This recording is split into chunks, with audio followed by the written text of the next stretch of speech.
The budget for the fiscal year 2022-2023 is out, and it was greeted by a lot of memes on social media. Let's look at a few of them.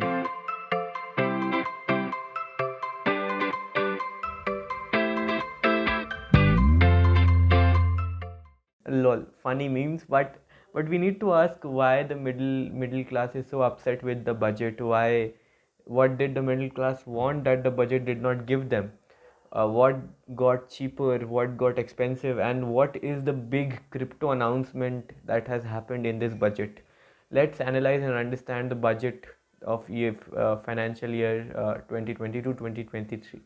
My name is Ishan Fosdar, and you are watching the Upfront.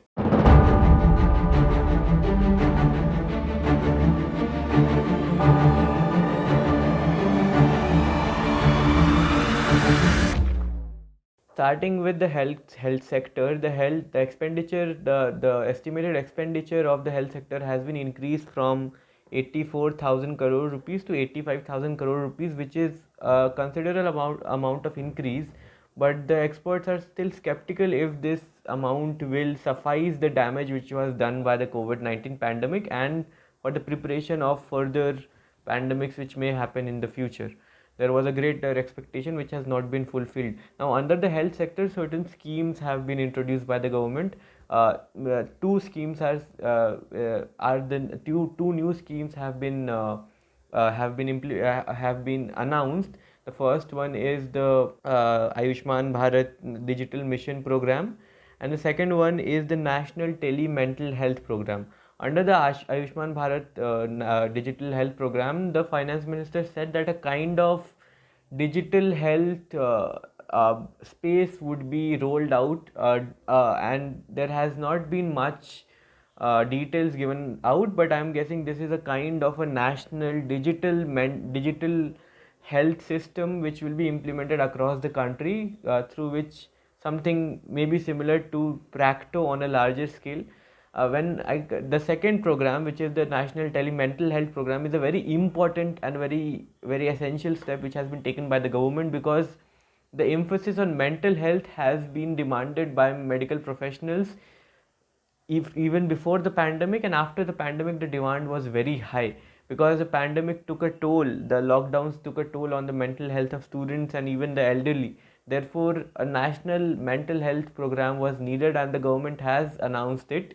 Under this program, 23 centers of mental health will be announced, introduced, and NIMHANS would be the center. Along with this, around 60,000 crore rupees has been allocated to Har Ghar Nal Se Jal, Yojana, that is providing tap water to every house.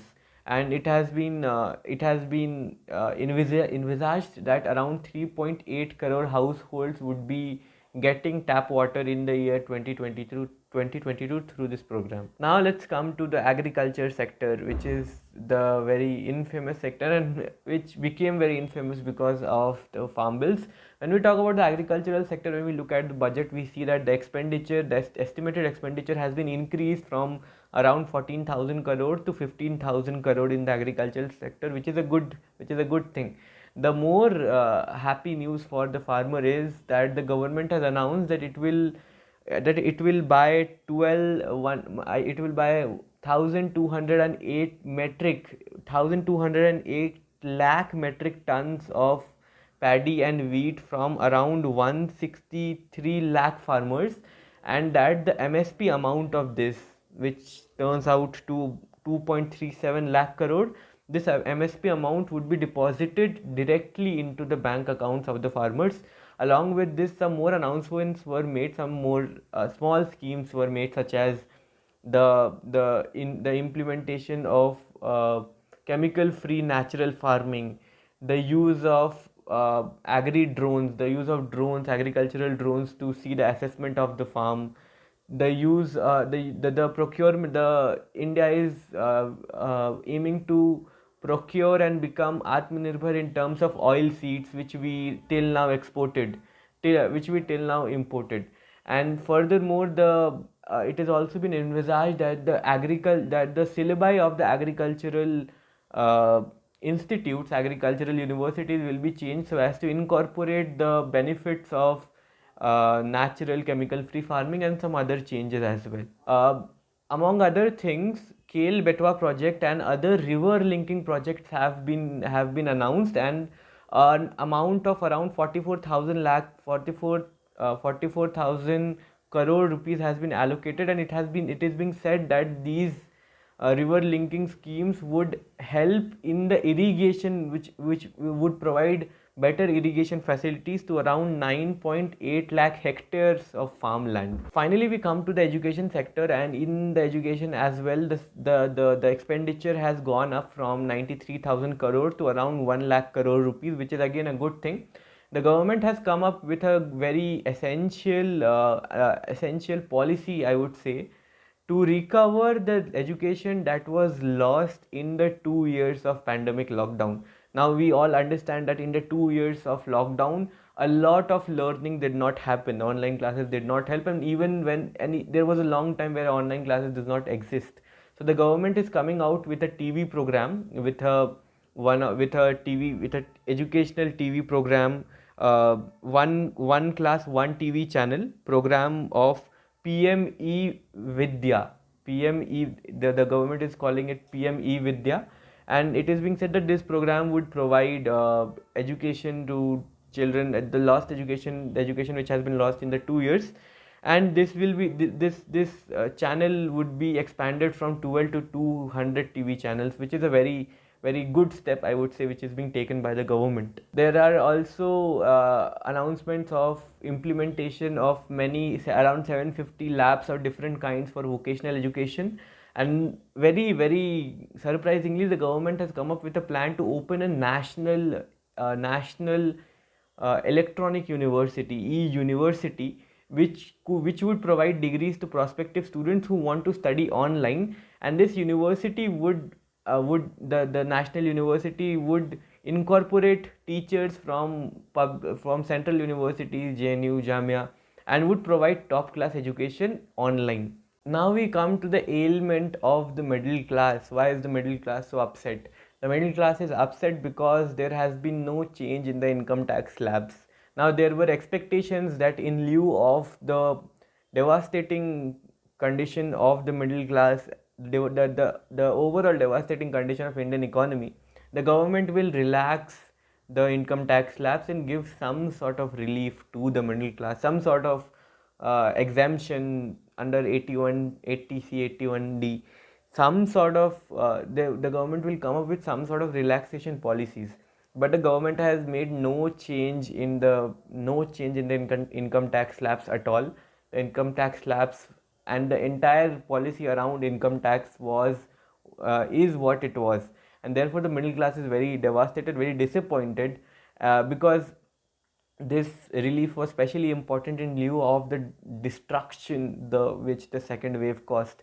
Now our finance minister Nirmala Sitharaman apologized and said she could not relax the taxes this time, but she also said that the taxes were not relaxed, but they were not even hiked. So that it's in some aspect that justifies her stance. But this brings the government in a very bad light, especially after the consecutive hikes in the petrol and diesel rates that the government did.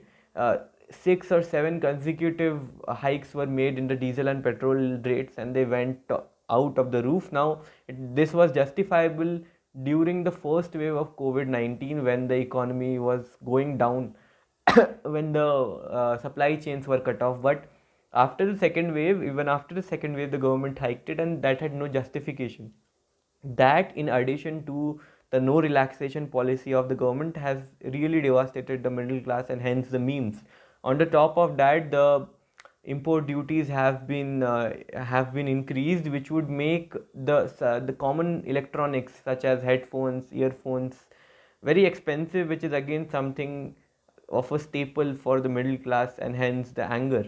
Finally, to top it all off, the government has introduced a new tax on crypto, and and this is a very big move.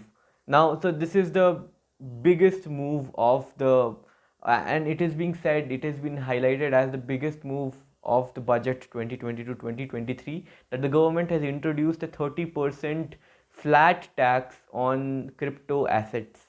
Now, we do not know anything about NFTs yet, non-fungible tokens. NFTs have not the information on NFTs is not out to till the date the video is being shot, but we would surely get information on that.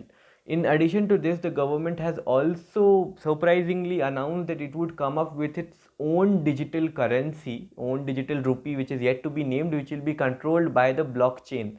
Now, if you do not know what a blockchain is, do leave a comment and we will make an entire video explaining what the blockchain is. For the purpose of this video, you just need to understand that the blockchain is a technology which controls or regulates the cryptocurrencies around the world, just like banks regulate the money which is there in a country. However, the blockchains have no centralized command like the banks do. Now, this is a very big move because it is the first announcement on the part of Indian government when it comes to crypto, and it is being said that the government, by introducing taxes, has come very close to accepting cryptocurrency, which is a big thing. But the experts are also saying that when we see a 30% tax on crypto, in addition to the government coming out with its own policy, own currency, it can be seen as a discouragement of other cryptocurrencies out there, because the government wants to have a control over cryptocurrency, and hence it wants to introduce its own. Now, no matter how big this crypto announcement may be, I believe that the biggest blunder of this budget is to ignore the demands of the middle class, which forms the largest sum of population in the country.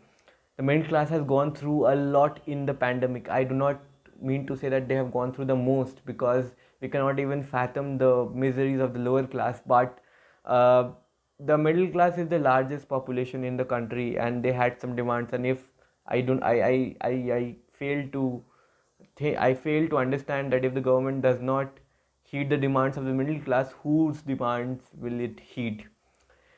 This was the analysis of budget 2022. I hope you liked this video. If you did, do press the like button, do subscribe to our YouTube channel, and press the bell icon so that you receive regular updates on whenever we upload a new video. So see you in the next video. Thank you so much.